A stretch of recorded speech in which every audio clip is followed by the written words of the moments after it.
Aqui estamos para a nossa leitura de hoje do livro Mecanismos da Mediunidade. Hoje vamos tratar sobre hipnotismo vulgar. No exame dos sucessos devidos ao reflexo condicionado, é importante nos detenhamos por alguns instantes no hipnotismo vulgar. Há quem diga que o ato de hipnotizar se filia à ciência de atuar sobre o espírito alheio, e para que a impressão provocada nesse sentido se faça duradoura e profunda, é imperioso se não desenvolva maior intimidade entre o magnetizador e a pessoa que lhe serve de instrumento, porquanto a faculdade de hipnotizar, para persistir em alguém, reclama dos outros obediência e respeito. Reparemos o fenômeno hipnótico em sua feição mais simples, a evidenciar-se, muita vez, em espetáculos públicos menos edificantes. Faço aqui um parênteses, isso não acontece mais. Isso era uma prática antiga, meados do século passado, em que isso era um espetáculo. Não é mais assim. O operador pede silêncio e, para observar quais as pessoas mais suscetíveis de receber-lhe a influenciação, roga que todos os presentes fixem determinado objeto ou local, proibindo perturbação e gracejo.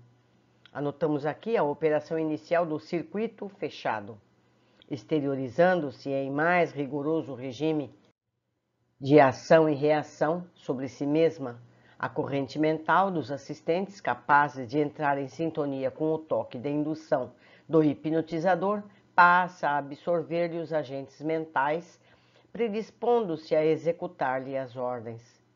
Semelhantes pessoas não precisarão estar absolutamente coladas à região espacial em que se encontra a vontade que as magnetiza. Podem estar até mesmo muito distanciadas, sofrendo-lhe a influência através do rádio, de gravações, da televisão, desde que se rendam profundamente à sugestão inicial recebida.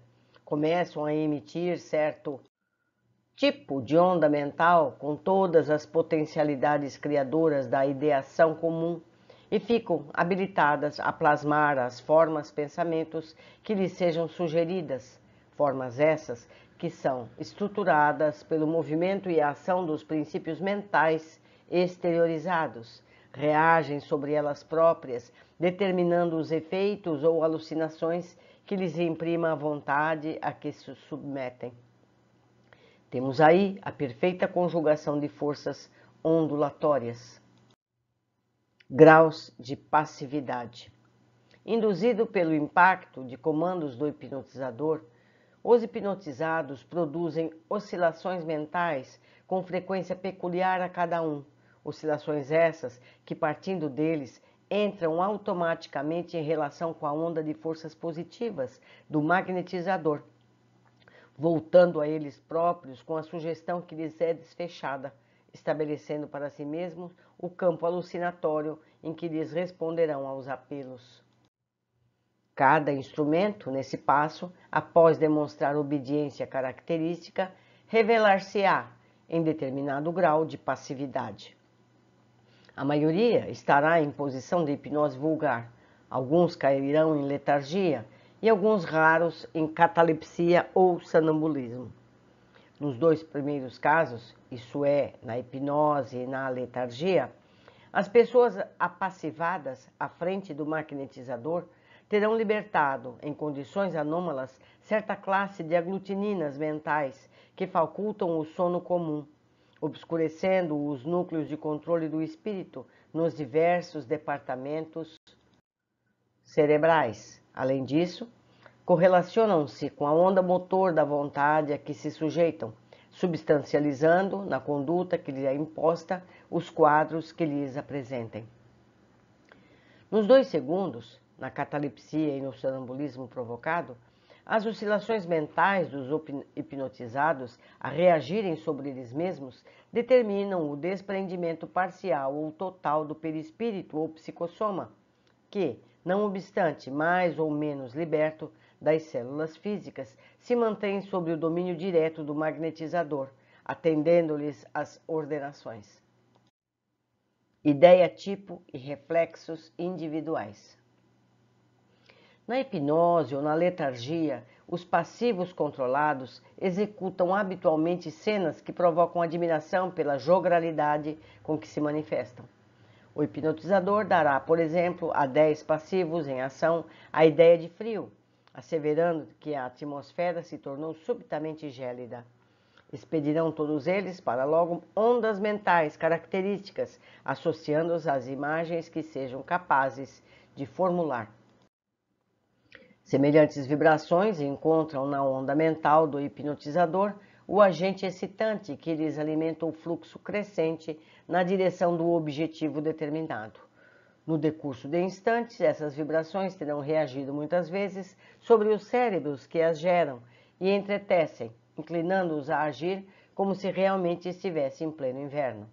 Cada um, entretanto, procederá no vai e vem das oscilações de maneira diversa. Aqui um deles abotoará fortemente o casaco, ali outro se encolherá, vergando a cabeça para a frente, acolá outro fará gestos de quem toma agasalhos, utilizando objetos em desacordo com o que imagina, e além ainda, outros tremerão impacientes, como que desamparados à ventania de um temporal.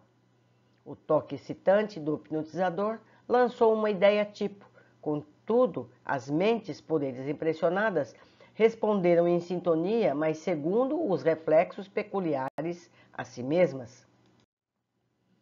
Aula de violino. Na mesma ordem de fenômenos, o hipnotizador sugerirá os mesmos passivos em sono provocado que se encontram numa aula de música e que lhes cabe o dever de ensaiarem ao violino. A mente de cada um despenderá ondas de acordo com a ordem recebida, criando a forma pensamento respectiva. Em poucos segundos, sob o controle do magnetizador, tê-la-ão plasmado com tanto realismo quanto lhe seja possível. Os mais achegados ao culto do referido instrumento assumirão atitude concetânea, com o estudo mentalizado, conjugando movimentos harmoniosos com a dignidade de um concertista, enquanto os adventícios da música exibirão gestos grotescos, manobrando a forma pensamento mencionada, quais se fossem crianças, injuriando a arte musical. Em todos os estados anômalos a que nos referimos, os sujeitos governados demonstrarão certo grau de passividade, da hipnose semiconsciente ao sonambulismo profundo. Numerosas posições se evidenciam. Hipnose e telementação. Em determinados estágios da ocorrência hipnótica, verifica-se o desprendimento parcial da personalidade com o deslocamento de centros sensoriais. Ainda aí, porém, o hipnotizado, no centro das irradiações mentais que lhe são próprias, permanece controlado pela onda positiva da vontade a que se submete. Nessa condição, este ou aquele passivo pode ainda representar o papel de suposta personalidade, conforme a sugestão que o magnetizador lhe incuta. O hipnotizador escolherá, de preferência, uma figura popular, um cantor, um literato ou um regente de orquestra que esteja no âmbito de conhecimento do passivo em ação e incliná-lo-á a sentir-se como sendo a pessoa lembrada. Imediatamente, o sujeito estampará no próprio fluxo de energia mental a figura do artista, do escritor, do maestro, de acordo com as possibilidades da própria imaginação. Tomará a pena, erguerá a voz ou empunhará a forma pensamento de uma batuta por ele mesmo criada, manobrando os mecanismos da mente para substanciar a sugestão recebida. Entretanto, se o magnetizador lembra algum maestro de aldeia, ou escritor sem projeção, ou algum cantor obscuro, conhecido apenas dele, não será tão fácil ao passivo atender-lhe às ordens, por falta de recursos imaginativos a serem apostos por ele mesmo nas próprias oscilações mentais, o que apenas será conseguido após longos exercícios de telementação especializada entre ambos. Sugestão e afinidade.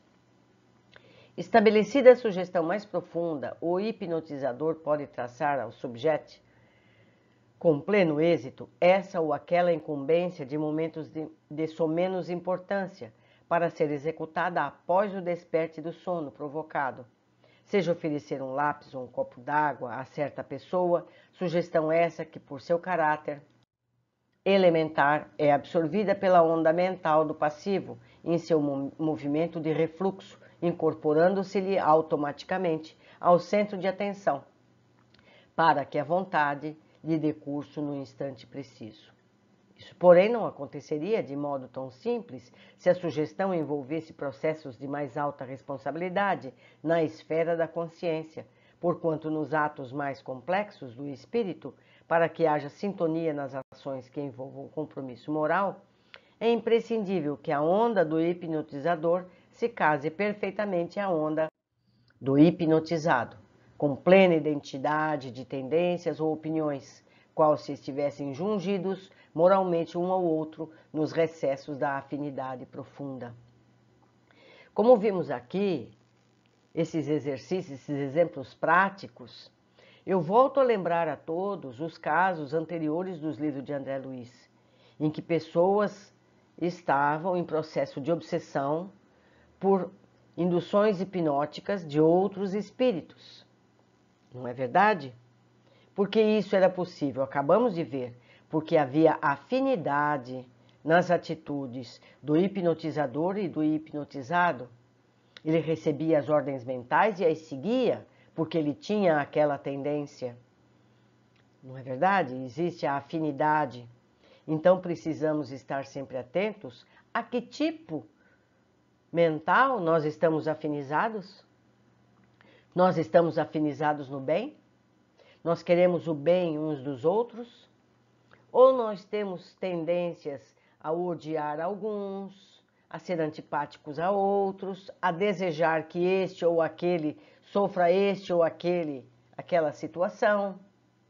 Tudo isso faz com que a gente atraia esse tipo de espírito que também pensa dessa forma e estaremos então sujeitos a esse tipo de espírito. Não é verdade? Então, meus amigos, a vacina é simples, é disciplina nos nossos pensamentos, é rigor, é ter sempre em mente que precisamos o bem pensar, certo? Pode não ser fácil para a maioria, mas tudo é treino nessa vida. Partamos para o nosso autoaperfeiçoamento. Foi um prazer estar com todos e eu os aguardo no próximo capítulo.